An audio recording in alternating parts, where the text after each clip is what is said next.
Chers amis, chers frères et sœurs, je voudrais saluer chacun de vous ici rassemblés ce soir dans cette église de Tchaourou. Je vous salue donc, vous tous qui êtes rassemblés ici dans cette église et qui avez fait le déplacement. Je sais que vous êtes restés longtemps à attendre et enfin, celle-là que nous attendons est arrivée. Et dans la liesse, la joie, vous avez accompagné, comme pour dire, bienvenue à Sainte-Thérèse. Et je voudrais vous en remercier. Alors, nous sommes venus ici pour voir Sainte-Thérèse. Mais il y a une question qui m'habite et à laquelle je voudrais que nous puissions tous répondre. Parce que de la réponse à cette question dépendra aussi notre dévotion de cette soirée. Et cette question, pour vous dire vrai, est une objection qu'un ami m'a lancée alors que nous parlions de la rencontre de ce jour, c'est-à-dire de l'accueil de Sainte-Thérèse. Alors je vous repose la question telle qu'elle m'a été posée. Vous les catholiques, n'êtes-vous pas des adorateurs par hasard?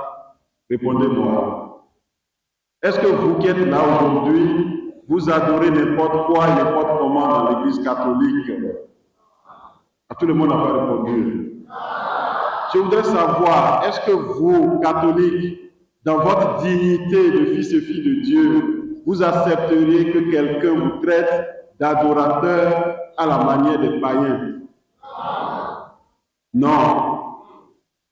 Alors, si vous êtes là aujourd'hui, dans cette église, alors que nous accueillons les reliques de Sainte Thérèse, si j'ose vous poser une autre question, pourquoi vous êtes là? Oui, j'ai besoin d'une réponse au moins. Pourquoi vous êtes là ce soir, si nombreux, alors que vous pourriez être encore dans vos commerces, dans vos maisons? Pourquoi êtes-vous là ce soir? Une femme et un homme pour me répondre. Égalité, n'est-ce pas? Oui, Bobo.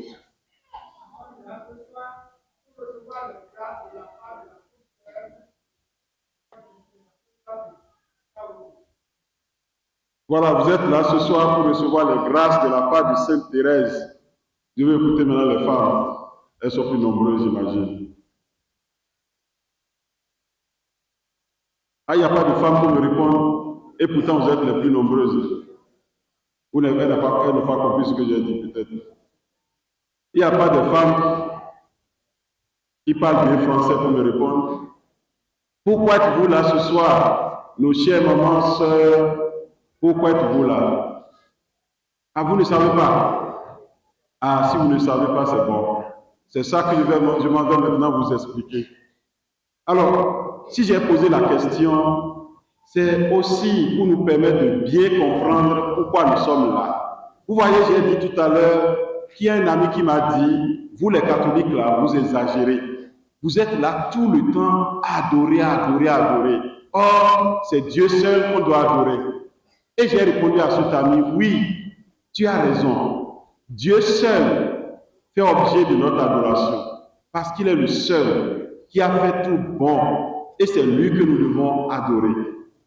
Et nous adorons aussi Dieu en son Fils Jésus-Christ puisque nous le professons dans notre credo qu'il est Dieu, né de Dieu. Ou bien, alors qu'en est-il des saints? Est-ce que nous adorons vraiment les saints? Est-ce que nous adorons vraiment les saints? Qu'est-ce que nous faisons alors si nous n'adorons pas les saints? Nous les vénérons. Qu'est-ce que signifie vénérer? C'est quoi vénérer? Peut-être les plus petits, le mot est trop fort pour eux. Quand on dit on vénère quelqu'un, qu'est-ce qu'on fait? Oui, je vous écoute. Comme ça, au moins, quand vous serez sortis de cette église, vous aurez compris pourquoi nous sommes venus ici. C'est quoi vénérer? Ah, vous ne savez plus. Je vous explique alors ce que c'est que vénérer. Voilà, j'ai dit tout à l'heure que Dieu seul mérite notre adoration. Et c'est Dieu qui donne à des êtres fragiles, des hommes simples, comme chacun de nous, de pouvoir rayonner de sa grâce, de pouvoir devenir pour nous des modèles. Et ceux-là, ce sont ceux-là qu'on appelle des saints. C'est-à-dire des hommes qui sont nés comme vous et moi, qui ont grandi sur notre terre, qui ont cherché Dieu de manière de trouver. Donc les saints, ce sont les chercheurs de Dieu qui, dans la fatigue, qui, dans la privation, ont trouvé leur règle de vie, leur chemin pour atteindre Dieu. Et une fois qu'ils sont entrés dans la gloire de Dieu, l'Église nous les présente comme des modèles de foi et aussi des hommes, des femmes qui pourront nous aider nous aussi à devenir comme eux, c'est-à-dire comme des saints. Est-ce que tout le monde a compris ça? Est-ce que tout le monde a compris ça? C'est ceux-là qu'on appelle des saints. Ce sont ceux-là que nous célébrons le 1er novembre et on dit qu'ils sont nombreux comme saints parce qu'ils ont cherché Dieu et l'ont trouvé. Alors si nous célébrons les saints, c'est pour nous dire que nous aussi, nous sommes appelés à la sainteté. Que si nous les regardons, nous regardons dans leur vie ce qu'ils ont fait, ils pourront nous donner aussi la force d'abord, mais l'espérance que nous aussi, nous pouvons devenir saints. Alors l'Église dit, s'ils sont saints, ils sont avec Dieu, alors de là-bas, ils prient pour chacun de nous. Et l'Église dit, il est aussi normal qu'on les présente pour nous, qu'on les présente pour nous dire, voici un modèle. Nous pouvons alors les vénérer, c'est-à-dire leur rendre hommage, c'est-à-dire saluer en eux les grâces de Dieu. Donc quand nous venons vénérer un saint, en réalité c'est Dieu que nous célébrons, parce que c'est Dieu qui a donné à chacun la grâce de devenir saint. Alors les saints, quand ils meurent, ils laissent des choses. Et ce qu'ils laissent en premier, c'est d'abord leur corps. Donc ce que nous appelons reliques, c'est d'abord les restes des saints. Donc les reliques, ce sont d'abord les restes des saints. Généralement, une partie de leur corps ou même des objets et certaines choses que les saints ont utilisées. Est-ce que tout le monde a compris ça? J'ai dit ce qu'on appelle relique, c'est généralement une partie du corps d'un saint, ou peut-être le corps entier, ou quelque chose que le saint a utilisé. Comme par exemple, si c'est quelque part il dit, là, il fait sa prière, ça peut être là où il s'assoit, ça peut être une chemise qui lui est personnelle. Donc tout cela, on appelle une relique. Alors l'Église nous dit, depuis notre baptême, nous sommes devenus temple de l'Esprit Saint. Et c'est tout notre corps, tout notre être qui est appelé à entrer dans la sainteté. Alors quand on devient saint, on le devient avec ce que nous sommes. Et l'Église dit, nous on ne peut pas aller aujourd'hui par exemple jusqu'à Lisieux. Et nous ne sommes pas contemporains de Sainte Thérèse. Mais on peut nous présenter Sainte Thérèse comme modèle. Alors qu'est-ce que nous pouvons voir de Sainte Thérèse, sinon que ses restes? Voilà pourquoi de temps en temps, l'Église sort tout ce que le saint a touché, tout ce qui reste du saint pour nous dire, voici un modèle. Voici un modèle de sainteté. Donc, si vous le suivez, si vous demandez son intercession, vous aussi, vous pouvez devenir saint. Donc, à cette étape de mon développement, vous pourrez déjà comprendre que vénérer les reliques, ce n'est pas du tout de l'idolâtrie. Est-ce que vous avez compris ça? Ce n'est pas du tout de l'idolâtrie. C'est plutôt une façon d'abord de rendre grâce à Dieu qui a donné à Sainte Thérèse de devenir ce modèle de foi et aussi demander que Dieu nous donne à nous aussi de devenir comme elle, mais en suivant aussi et en cultivant des vertus qui ont permis à Sainte Thérèse de devenir aujourd'hui une sainte. Alors l'Église a pris depuis ce temps l'habitude de nous proposer à notre vénération tous ces restes-là, tous ces restes des saints, pour nous dire, voici un exemple de sainteté.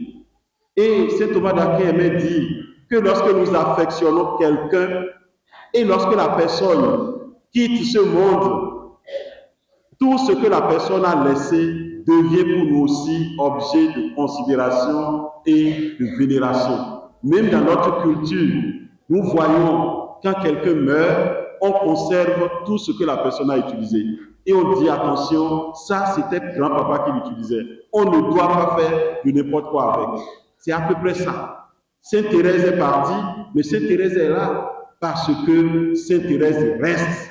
Et nous qui sommes venus aujourd'hui, nous sommes venus rencontrer Sainte Thérèse qui est là parce que sa sainteté rayonne dans tout ce qu'elle a pu faire, mais aussi ce qu'elle a pu toucher et ce qu'elle a laissé. Donc c'est ce que nous sommes venus faire ici aujourd'hui. Je voudrais que vous compreniez cela pour que quand les gens vont vous dire qu'est-ce que vous êtes encore allé faire dans l'église, c'était pour faire de n'importe quoi, vous les catholiques vous exagérez, dites-leur non, nous sommes allés comme tous les jours pour dire merci à Dieu qui donne tant de grâce. Nous sommes allés pour dire à Sainte Thérèse, nous voulons devenir aussi comme toi, c'est-à-dire des saints et des saintes. Alors montre-nous le chemin, alors aide-nous pour que nous puissions devenir comme toi. C'est pourquoi l'Église propose à notre vénération les restes. Et l'Église dit, nous pouvons avancer pour toucher en priant, en demandant ce que nous voulons. Nous pouvons nous prosterner, nous pouvons même nous mettre à genoux. Mais attention, ce n'est pas une adoration, c'est un hommage, une vénération. Mais ne transformons pas tout cela en superstition. Ne pensons pas que c'est quelque chose de magique, mais plutôt quelque chose qui nous appelle à la foi. Vous avez entendu dans l'Évangile, Jésus a vu la foi de ceux qui ont transporté le malade et la foi du malade, voyant leur foi. Donc si nous sommes portés aussi par la foi pour venir ici ce soir, Sainte Thérèse est là pour nous dire, soyez les bienvenus. Venez à moi et moi je vais vous aider à marcher petitement pour entrer dans l'intimité de Dieu, pour devenir compagnon de Sainte Thérèse au ciel.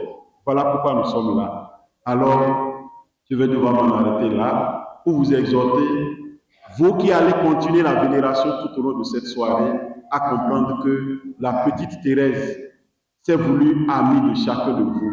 Telle qu'elle a voulu être la petite voix, elle est venue jusqu'à nous. Nous devons d'abord la saluer et lui dire merci. Et ensuite, demander à Thérèse d'être toujours présente dans la vie de chacun de nous.